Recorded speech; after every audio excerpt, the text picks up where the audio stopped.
तो आदाब, नमस्कार, गुड इवनिंग, सत श्री अकाल। एक बार फिर आप तमाम लोगों का स्वागत है क्राइम तक की कहानी के इस एपिसोड में। उम्मीद है पूरी फैमिली अच्छी होगी। आज बल्कि कल से ही लगातार मैंने तमाम मेल देखे, मेल की जो बारिश, मेल की बाढ़, और ज़्यादातर लोगों की एक ही थी कि सिद्धू पंजाबी सिंगर, एक अफसोसनाक मौत, सिद्धू मूसेवाला, क्यों उनकी आप कहानी सुनाएं। तो हालांकि मैं पंजाबी गाने बड़े कम सुनता हूँ, कभी कभी गाड़ियों में बजता है तो सुन लेता हूँ, लेकिन मैंने कुछ गाने सुने थे। और उसकी एक वजह ये भी थी कि शायद क्राइम रिपोर्टर हूँ तो क्राइम से जुड़ी हुई कई चीज़ें कहीं ना कहीं इधर उधर से लोग शेयर करते हैं। तो सिद्धू मूसेवाला के गाने को अगर आप ध्यान से सुने तो उसमें गन कल्चर, बंदूक की बातें बहुत होती है। इसको लेके वो विवाद में भी रहे कि कहा गया कि आप हथियारों को बढ़ावा देते हैं, लेकिन और भी बहुत सारी चीज़ें हैं। मैं कोशिश करूँगा आज सारी, और किस तरीके से ये कत्ल हुआ, उसके इनसाइड स्टोरी क्या है वो भी बताऊँ। लेकिन उससे पहले कई बार ऐसा लगता है कि ज़िंदगी में हम सबको वक्त से पहले मौत का एहसास हो जाता कई बार, और ये कुछ चीज़ों के ज़रिए हमारे सामने आता है। मैं इसलिए कह रहा हूँ कि सिद्धू मूसेवाला ने जो आखिरी गाना अपना रिलीज़ किया था, last song, the last ride, ये शायद 25 जुलाई को ही हुआ, मतलब 25 मई, सॉरी। और ये आखिरी गाना था। और इस पूरे गाने के जो बोल थे, खुद ही उन्होंने लिरिक्स लिखा था। एक जवान मौत के जनाजे पर ये पूरा गाना था कि एक जवान मौत क्या होती है, एक जवान का जब जनाजा उठता तो क्या होता है। और ये देखिए कि 25 मई को ही ये गाना रिलीज़ किया अपने यूट्यूब चैनल पर, और उसके 4 दिन के बाद एक जवान मौत का जनाजा की शक्ल में खुद सिद्धू का जनाजा उठने जा रहा है। तो अब ये इत्तेफाक था या क्या था मुझे नहीं मालूम। फिर कई लोगों ने, और भी सोशल मीडिया पे चल रहा है, इवन हमारे कैमरामैन विनोद शिकारपुरी ने भी सुबह सुबह एक व्हाट्सअप भेजा। उसमें एक और गाना आया था 2021 में, जुलाई में, और उस गाने का जो थीम था वो 295, 295। अब सवाल ये कि 295 का सिद्धू की मौत से क्या कनेक्शन, ये भी चल रहा है सोशल मीडिया पर। 295 असल में पंजाब में, या बल्कि देश में भी कहें, एक धारा है आर्म्स एक्ट को लेकर। इसके पीछे की कहानी ये है कि चूँकि सिद्धू अपने गानों में गन, हथियारों को काफ़ी ज़्यादा प्रमुखता से उसके शब्द इस्तेमाल करते हैं, तो कहते हैं एक बार एक गांव में ही कोई फंक्शन था, और वहाँ पे बहुत सारे पुलिस वाले भी थे, जो दोस्त भी थे, फ़ैन भी थे। तो उन्हीं में से एक का AK-47 लेकर वहाँ पे सिद्धू ने कुछ डांस भी किया और फायरिंग भी की थी। बाद में सोशल मीडिया पे वो तस्वीरें आ गई, पुलिस वालों की शामत आ गई कि आपने ड्यूटी पे अपने सरकारी हथियार एक सिविलियन को क्यों दिया। तो पुलिस वालों के खिलाफ तो कार्रवाई हुई, सिद्धू के खिलाफ भी एक FIR दर्ज हो गई। और इसी के बाद सिद्धू मूसेवाला ने 2021 में गाना बनाया था जो संजय दत्त को सामने रख के, संजू, जिसमें AK-56 आपको याद होगा।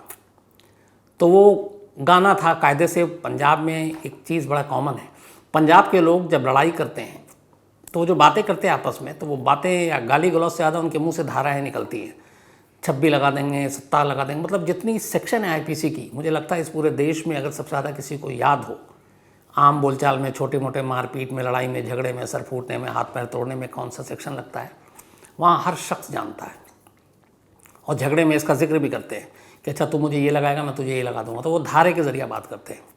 तो उसी धारा का इस्तेमाल, IPC का, इंडियन पिनल कोड की धारा का इस्तेमाल था वो 295। लेकिन इत्तेफाक से ये 295 कैसे लोगों ने इसको जोड़ा, 2 टुकड़ों में अगर करें आप तो 29 और 5।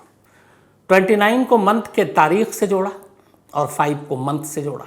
मई का महीना 5वां महीना होता है और 29 तारीख, और इसी 5वें महीने की 29 तारीख यानी कि कल 29 मई को सिद्धू मूसेवाला की गोली मारकर हत्या कर दी गई। तो ये 2 गाने अब ये चल रहे हैं उनकी मौत से जोड़कर, एक जवान जनाजा और ये 295, जिसमें कहा जा रहा है कि शायद मौत की उन्होंने अपनी तारीख खुद ही बता दी। तो ये 2 चीज़ें आपके सामने रखनी थी। अब बात सिद्धू की ज़िंदगी और मौत की। सिर्फ 28 साल की उम्र सिद्धू मूसेवाला की, और इस 28 साल की उम्र में ही जो शोहरत कमाई, जो दौलत कमाई, जो इज़्ज़त कमाई, और उसके बाद जिस तरीके से गैंग वॉर का शिकार बने, वो अपने आप में किसी फिल्मी कहानी से कम नहीं है। 1993 को पंजाब के मानसा ज़िले में एक गांव है मूसा, वहीं पे जन्म हुआ था। और ये मूसा जो है, इसी के बाद सिद्धू ने अपने नाम के आगे मूसेवाला गांव को प्रमोट किया। तो कायदे से नाम सिद्धू, लेकिन सिद्धू से सिद्धू मूसेवाला। और उसके बाद पढ़ाई लिखाई की, इलेक्ट्रिकल इंजीनियरिंग की। इंजीनियरिंग करने के बाद कनाडा में ही पहला एल्बम निकाला था अपने गाने का, और वो अच्छा खासा एल्बम चला गाना। उसके बाद वो गाना हिट हुआ। फिर इसके बाद और कई एल्बम निकाले।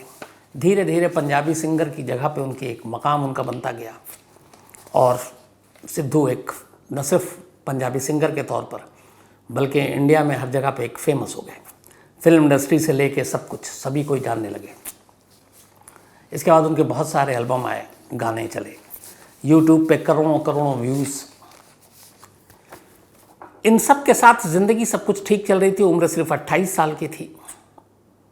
तो फिर अचानक कोई एक सिंगर, एक एक्टर, एक कलाकार का दुश्मन क्यों बन गया? क्यों सिद्धू की जान ली? तो इसकी पूरी कहानी समझने के लिए पंजाब के गैंग वॉर, गैंग कल्चर, और ख़ास तौर पर पंजाब का दिल्ली के तिहाड़ जेल और कनाडा से जो रिश्ता है उसको समझने की ज़रूरत है। इस पूरे मामले में दो चीज़ें हैं। एक, बीच में पहले ये आया कि इस सिद्धू के मौत के मामले में कहीं खालिस्तान का एंगल तो नहीं है। दूसरा ये कि सिद्धू खुद गैंगस्टर या गैंगस्टरों के साथ दोस्ती एक सिंगर की कैसे है। तो ये सारी चीज़ें थी नहीं जो फ़िलहाल की इन्वेस्टिगेशन है। तो फिर पूरी कहानी है कि सिद्धू एक कलाकार इस तरह से गोलियों का शिकार कैसे। तो कहानी कुल मिलाकर ये है कि ये दो गैंगस्टर के बीच में, दो गैंग के बीच में एक लंबे समय से दुश्मनी चली आ रही थी।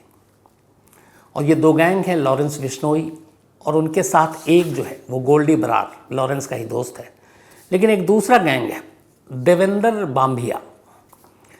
अब देवेंद्र बांभिया जो है उसकी दुश्मनी है लॉरेंस बिश्नोई गैंग से। अब लॉरेंस की कहानी मैंने आपको सुनाई है।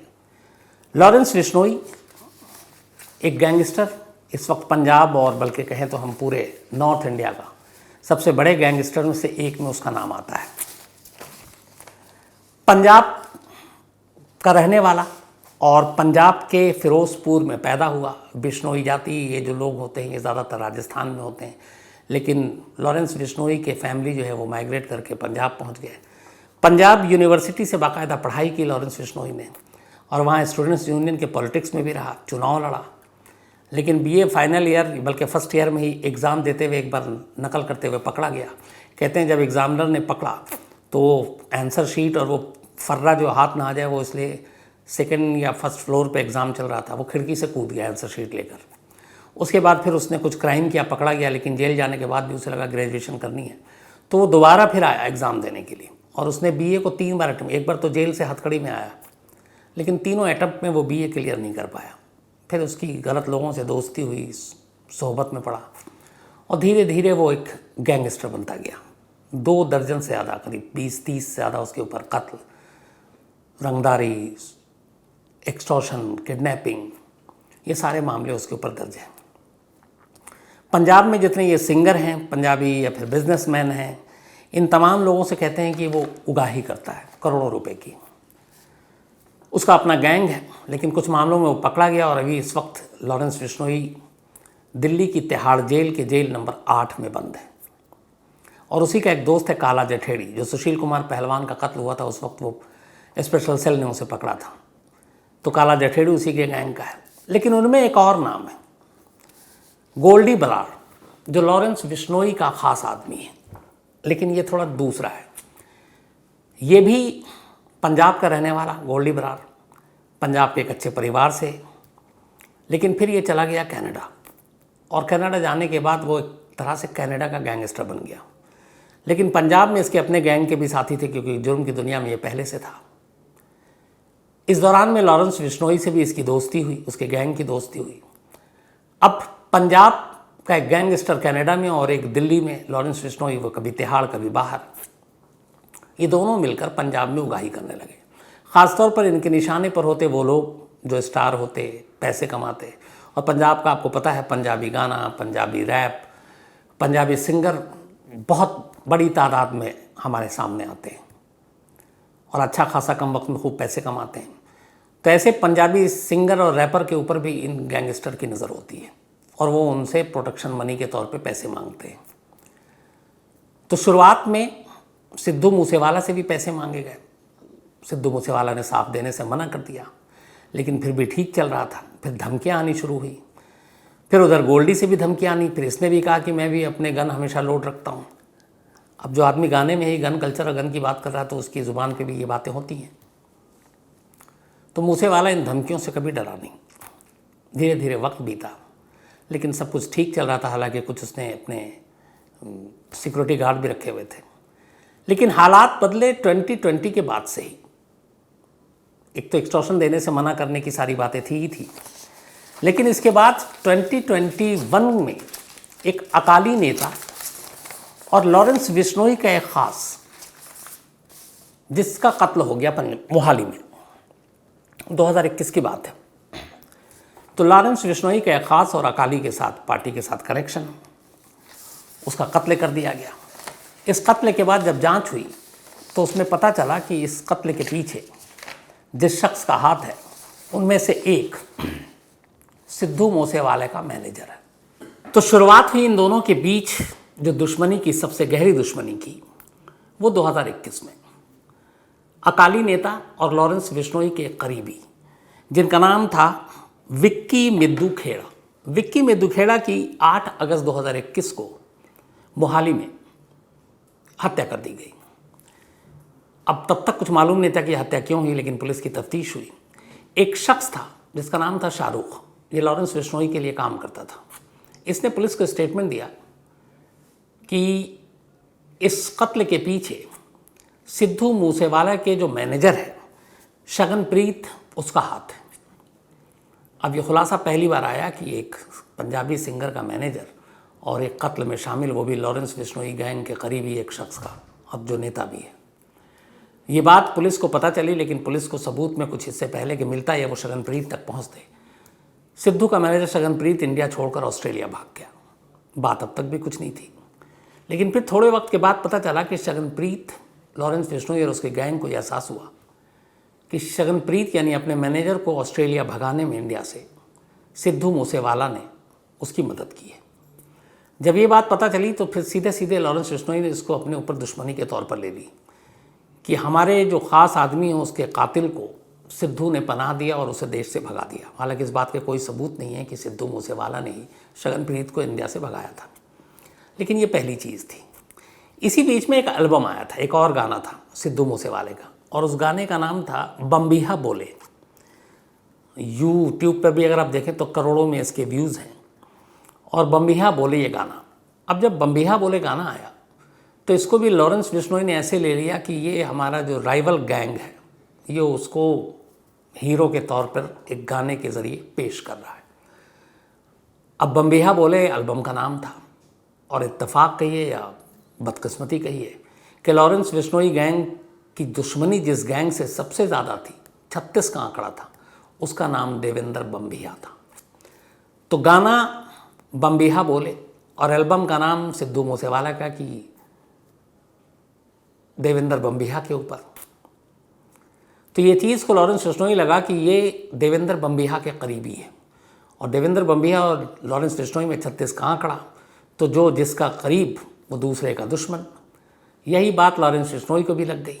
तो अब दो चीज़ें एक साथ हुई, एक लॉरेंस बिश्नोई के सबसे बड़े दुश्मन देवेंद्र बम्बिहा की अपने म्यूज़िक एल्बम में तारीफ़ और ये कि शायद उसकी नज़दीकी, और दूसरा उसके करीबी के कत्ल के लिए जो जिम्मेदार वो मान रहा था सिद्धू का मैनेजर शगनप्रीत, वो ऑस्ट्रेलिया भाग गया और उसके लिए भी वो सिद्धू को जिम्मेदार। इन दो चीज़ों ने लॉरेंस बिश्नोई को सिद्धू मूसेवाला का दुश्मन बना दिया। अब इसके बाद लॉरेंस बिश्नोई ने कनाडा में अपने साथी गोल्डी बराड़ को संपर्क किया। गोल्डी बराड़ ने इसके बाद सोशल मीडिया के ज़रिए सीधे धमकी देनी शुरू कर दी सिद्धू को, और सिद्धू ने भी उसका पलट के जवाब दिया। उसने कहा कि अगर तुम समझते हो कि हमें गोली मारोगे तो मैं भी हमेशा अपने हथियार लोड रखता हूँ। तो ये धमकियों का सिलसिला चलता रहा, जवाब का सिलसिला चलता रहा, लेकिन इस बीच में फिर सिद्धू ने सिक्योरिटी मांगी और पंजाब सरकार ने, पंजाब पुलिस ने उसे 6 कमांडो दिए पंजाब पुलिस के, जो उसकी सुरक्षा करते थे। फिर ख़तरा ज़्यादा था, अपने लिए बुलेट प्रूफ कार भी खरीद ली गाड़ी सिद्धू ने। इसके बाद गाने हिट हुए, पॉपुलर। तो अभी जो लास्ट चुनाव हुआ पंजाब में, उसमें मानसा से बाकायदा कांग्रेस पार्टी ने सिद्धू मूसेवाला को टिकट दिया उस विधानसभा से चुनाव लड़ने के लिए, लेकिन वो चुनाव करीब 63,000 वोट से सिद्धू मूसेवाला हार गए। और उनको हराकर जो शख्स जो आम आदमी पार्टी का कैंडिडेट जीता वो बाद में वहाँ का हेल्थ मिनिस्टर बना, लेकिन अभी पिछले हफ्ते करप्शन की वजह से मंत्री पद चली गई, उनको हटा दिया है भगवंत सिंह मान वहाँ के चीफ मिनिस्टर ने, और अब शायद जेल जाने की नौबत है। तो ये सारी चीज़ें चलती रही। अब आम आदमी पार्टी की नई सरकार आई। 28 मई सिद्धू मूसेवाला की मौत से एक दिन पहले पंजाब सरकार ने एक ऑर्डर पास किया कि पंजाब में जितने भी वीवीआईपी हैं उनकी हम सुरक्षा की समीक्षा कर रहे हैं, और जिनको लगता है कि ज़रूरत नहीं है हम उनको सुरक्षा वापस लेंगे, क्योंकि खामोखा इससे स्टेट का काफ़ी खर्चा होता है। तो ऐसे 42 लोगों की लिस्ट बनी, 42, जिनकी सिक्योरिटी या तो वापस ले ली गई पूरी तरह या कम कर दी गई। और इत्तेफाक से उन 42 लोगों में से एक नाम सिद्धू मूसेवाला का था। सिद्धू मूसेवाले के पास कुल 6 सिक्योरिटी गार्ड थे, लेकिन 28 मई को उनमें से 2 को हटा दिया गया, यानी कि पूरी तरह कम नहीं किया गया बल्कि कम कर दिया गया। तो अब 6 में से 4 बचे, 2 कमांडो हटा दिए गए, अब 4 ही बचे थे। और ये बात है 28 की। अब आती है तारीख 29 मई की। 29 मई की शाम को करीब 4:30 बजे सिद्धू मूसेवाला अपने एक कज़न और अपने एक पड़ोसी के साथ अपने एक बीमार दोस्त को देखने के लिए, अपने बीमार रिश्तेदार को, एक गांव है खारा बरनाला, वहाँ जाना था, करीब उनके घर से 8 से 10 किलोमीटर की दूरी पर। शाम 4:30 बजे निकले। खतरा चूँकि था, लगातार धमकियाँ आ रही थी, तो जब भी ये जाते तो अपने साथ उसी गाड़ी में बैठते जो बुलेट प्रूफ है, और इनके साथ वो कमांडो होते पंजाब पुलिस के। कल इत्तेफाक से 29 मई को कुछ फंक्शन थे पंजाब सरकार के अलग अलग जगह पे, तो उनमें से 2 की ड्यूटी पंजाब सरकार ने कल कहीं और लगा दी। ऐसे कई सारे वीवीआईपी सिक्योरिटी होते हैं, जब ज़रूरत पड़ती है तो कोई सरकार उनसे वापस ले लेती है 1 दिन 2 दिन के लिए। तो अब 6 में से 4 ही बचे थे, 2 तो 28 को ही हटा लिए, बुला लिए, अब बचे 4। कल क्या किया कि सुबह ही उनमें से 4 में से 2 को और किसी और ड्यूटी पे लगा दी। अब सिद्धू मूसेवाला की सिक्योरिटी के लिए सिर्फ 2 लोग बचे थे, 2 कमांडो। शाम 4:30 बजे वो निकले। पहले उनको अपने इसी बुलेट प्रूफ कार में बैठना था, लेकिन ऐन वक्त पे वो कार में नहीं बैठकर अपनी थार जीप जो हाल में नहीं खरीदी उसमें बैठ गए। उनके साथ कज़न और एक पड़ोसी, दोनों जो कमांडो थे, उनको कहा कि आप घर पे ही रहो। गाड़ी में बैठकर निकल गए। अब सिद्धू मूसेवाला के पिता ने देखा कि बेटा जो है वो बुलेट प्रूफ कार में भी नहीं बैठा है, पुलिस वाले भी यहीं खड़े हुए हैं, बिना सुरक्षा के चला गया। उनको फिक्र हुई, चिंता हुई। उन्होंने फ़ौरन दूसरी गाड़ी निकाली, और उस गाड़ी को निकालने के बाद अपने बेटे यानी कि सिद्धू मूसेवाला की गाड़ी के पीछे लगा दिया। अब सिद्धू की गाड़ी आगे आगे, उनके फादर की गाड़ी पीछे पीछे। करीब 5 किलोमीटर दूर गए थे घर से, अभी सिर्फ 5 किलोमीटर दूर, और 5 बजे का ही आसपास का वक्त होगा। तभी वहाँ 5 किलोमीटर दूर एक कोई नज़दीकी गांव था। उसी गांव के पास अचानक एक बोलेरो कार ने गाड़ी का रास्ता रोक लिया आगे से, एक कार ने पीछे से। और इससे पहले कि सिद्धू कुछ समझ सकते, उनमें से लोग दंदनाते हुए उतरते हैं। सबसे पहले थार गाड़ी के टायर पे गोली चलाते हैं ताकि वो भगा के न ले जाए, और इसके बाद बोलेरो का निशाना लेकर अंधाधुंध फायरिंग शुरू हो जाती है। पिता की गाड़ी पीछे है और वो देख रहे हैं। करीब 1.5 से 2 मिनट के दरमियान ये फायरिंग होती रहती है। फायरिंग होने के बाद सारे हमलावर अपने बोलेरो गाड़ी में बैठते हैं, जो 2-3 गाड़ियों में आए थे, और उसके बाद वहाँ से निकल जाते हैं। इसके बाद आसपास के लोग जिन्होंने बुलेट की आवाज़ सुनी वो भाग के आते हैं, सब देखते हैं। खून से लथपथ सिद्धू और उनके कज़न और दोस्त पड़े हुए हैं गाड़ी में। फिर उन्हें अस्पताल ले जाया जाता है। डॉक्टर उन्हें ब्रॉड डेड डिक्लेयर करते हैं।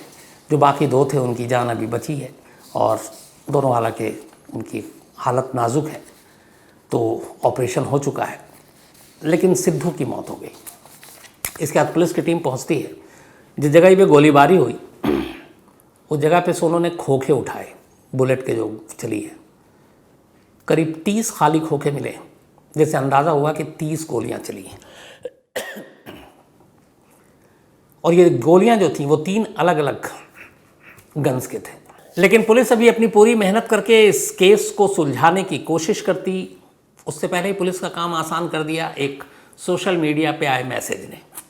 फेसबुक पे एक मैसेज आया कल ही रात को, सिद्धू मूसेवाला के कत्ल के कुछ देर के बाद, और ये मैसेज लॉरेंस बिश्नोई की तरफ से जारी किया गया फेसबुक पर, और गोल्डी बराड़ ने किया एक तरह से, गोल्डी बराड़ के फेसबुक पेज पर है ये।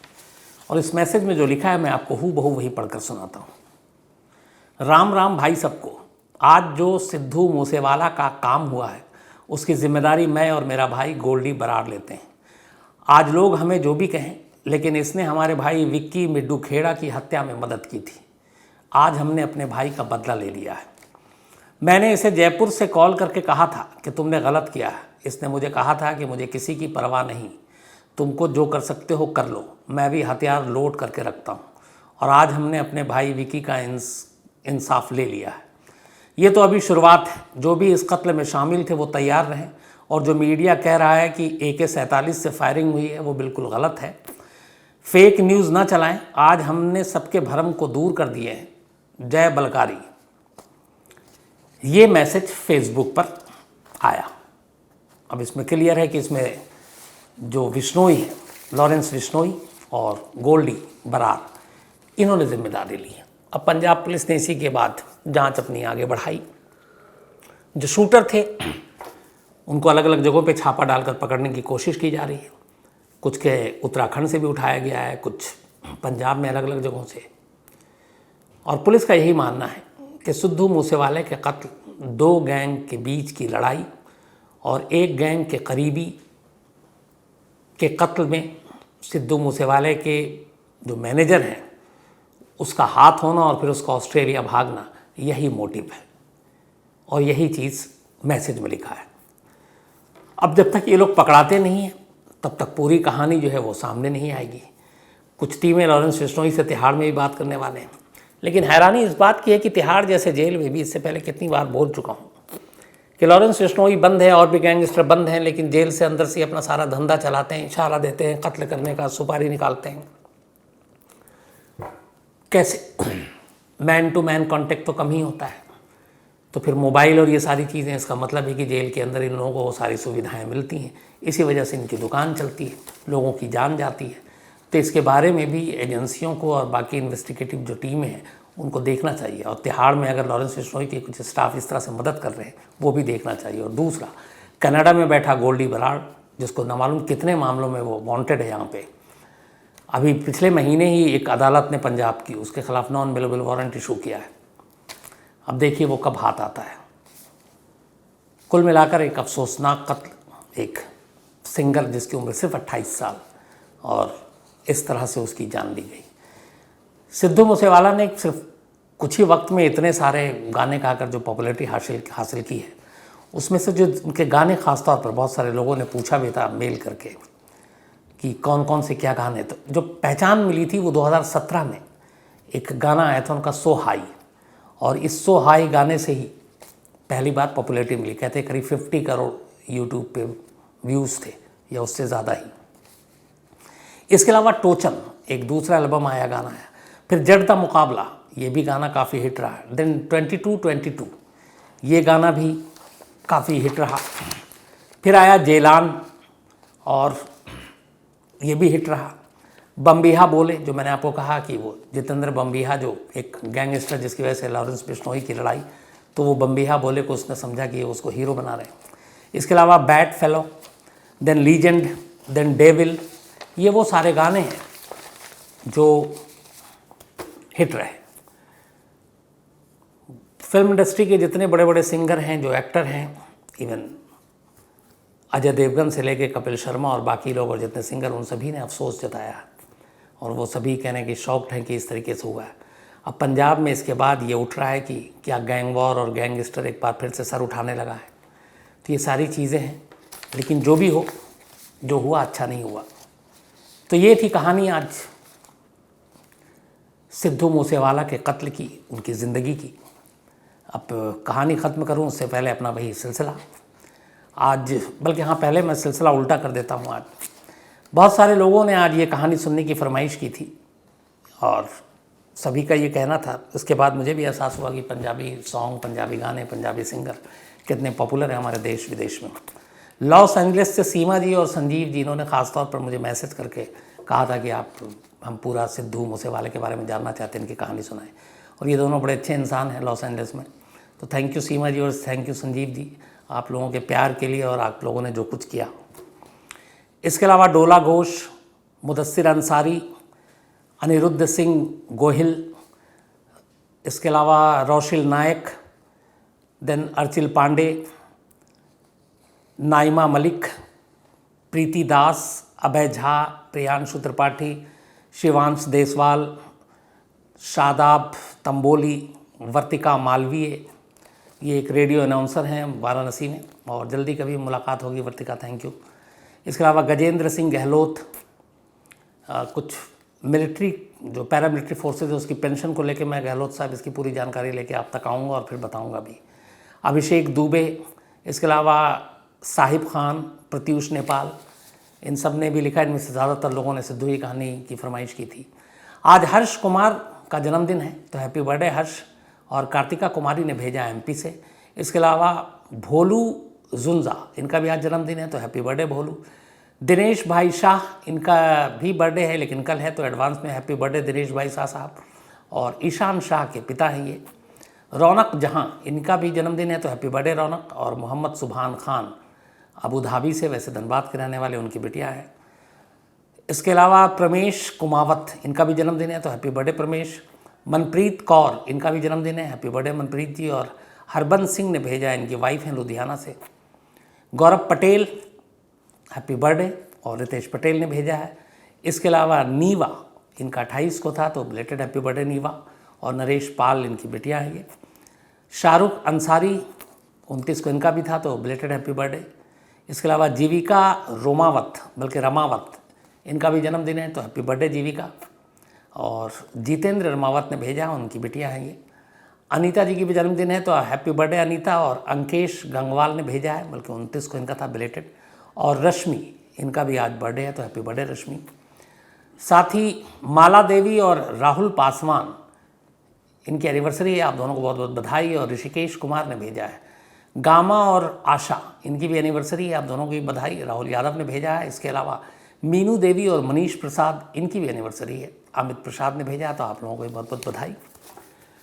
तो आज कहानी में इतना ही। अब आपसे मुलाकात होगी कल रात 9 बजे किसी नई कहानी के साथ। तब तक अपना ख्याल रखिएगा। Thank you very much.